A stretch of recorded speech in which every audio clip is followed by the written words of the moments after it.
शिवजी की कृपा से हुआ एक गरीब भक्त का इलाज। रामपुर शहर में रमन एक होटल में खाना बनाने का काम करता था। रमन बहुत ही स्वादिष्ट खाना बनाता था। रमन जो भी खाना बनाता था सभी उसकी तारीफ करते थे। रमन के घर में उसकी पत्नी उमा और एक बेटा मोनू था। रमन को हर महीने 5,000 रुपये मिलते थे, जिससे किसी तरह उनके परिवार की गुजर बसर हो जाती थी। एक दिन रमन अपने घर से काम पर जाने को निकला, तभी उसकी एक ट्रक से टक्कर हो जाती है। रमन सड़क पर गिर जाता है, उसके सिर से खून निकलने लगता है। कुछ लोग उसे उस अस्पताल पहुंचा देते हैं। जैसे ही उमा को खबर मिलती है वह अस्पताल पहुंच जाती है। वह डॉक्टर साहब से पूछती है कि मेरे पति ठीक तो हो जाएंगे ना। डॉक्टर कहता है कि आपके पति की हालत ठीक नहीं है, हमें ऑपरेशन करना होगा, जिसके लिए आपको 50,000 रुपये जमा कराने होंगे। लेकिन डॉक्टर साहब, मेरे पास तो इतने पैसे नहीं हैं। देखिए, मैं कुछ नहीं कर सकता, आपको जल्दी ही पैसे जमा कराने होंगे, नहीं तो आपकी जान भी जा सकती है। डॉक्टर साहब, मैं पैसों का इंतजाम करती हूँ। यह कहकर वह अस्पताल से बाहर निकलकर शिवजी के मंदिर में पहुँच जाती है। वहाँ जाकर वह रोने लगती है। हे भोलेनाथ, मेरे पति की रक्षा करो, मुझे कुछ समझ नहीं आ रहा है। अब आप ही हैं जो मेरे पति की रक्षा कर सकते हैं। कुछ देर मंदिर में प्रार्थना करने के बाद उमा उसी होटल में पहुंच जाती है जहां रमन काम करता था। उसे देखकर मालिक ने कहा, अरे आज रमन काम पर क्यों नहीं आया है? यहाँ कितना नुकसान हो रहा है उसके बिना। वह बोली, सेठ जी, उनका एक्सीडेंट हो गया है और डॉक्टर ऑपरेशन के लिए 50,000 रुपये मांग रहा है। ओहो, लेकिन मेरे पास भी इतने पैसे नहीं हैं। तुम एक काम करो, ये 10,000 रुपये रख लो, इससे ज़्यादा मैं कुछ नहीं कर सकता।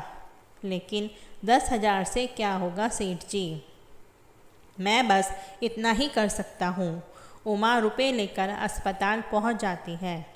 डॉक्टर साहब, ये पैसे आप रख लीजिए, मैं कल तक बाकी पैसों का इंतजाम कर दूंगी। अगले दिन सुबह उमा अस्पताल जाने के लिए निकली। रास्ते में मंदिर देखकर वह शिवजी के मंदिर में चली जाती है। भगवान, आज मुझे पैसे जमा करने हैं, समझ में नहीं आ रहा मैं क्या करूं। मैं तो यहाँ किसी को जानती भी नहीं हूँ। अब सब आपके ही हाथों में है, मेरे पति की रक्षा करो। प्रभु। उमा कुछ देर मंदिर में बैठकर रोती रहती है। उसके बाद वह बाहर आ जाती है। तभी मंदिर की सीढ़ियों पर उसे एक बच्चा दिखाई देता है। बेटा, तुम कौन हो और यहाँ अकेले क्या कर रहे हो? मेरे माता पिता खो गए हैं, क्या आप मुझे उनके पास ले जा सकती हो? लेकिन मैं कैसे ढूंढूंगी? तुम एक काम करो, मेरे साथ अस्पताल चलो, वहाँ से हम पुलिस स्टेशन चलेंगे, पुलिस वाले तुम्हारे माता पिता को ढूंढ लेंगे।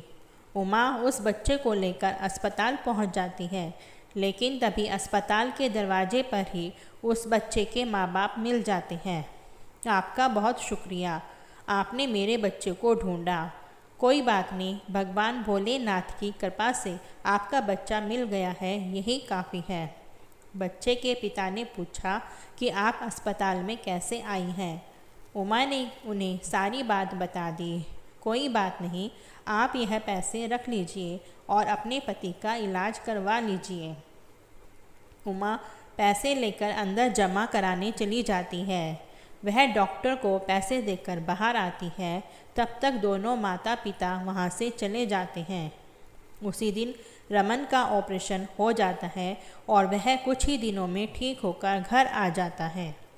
कुछ दिन बाद रमन, उमा और मोनू तीनों भगवान शिव के मंदिर में जाते हैं। उमा ने कहा, भगवान, आपकी कृपा से मेरे पति ठीक हो गए हैं। उमा जब मूर्ति की ओर देख रही थी तो भगवान शिव और माता पार्वती में उसे वही माता पिता दिखाई दिए जो अस्पताल में मिले थे। यह देखकर उमा रोने लगी। भगवान, आप स्वयं मेरी मदद करने आए और मैं आपको पहचान न सकी। मुझे माफ़ कर दीजिए। उमा ने यह बात रमन को बताई। तीनों उस दिन से भगवान भोलेनाथ की भक्ति करने लगे। रमन अभी उसी होटल में काम करने लगा। इस तरह तीनों भगवान भोलेनाथ की कृपा से सुखी सुखी रहने लगते हैं। दोस्तों, अगर आपको यह कहानी अच्छी लगी हो तो इसको लाइक, शेयर और कमेंट करें।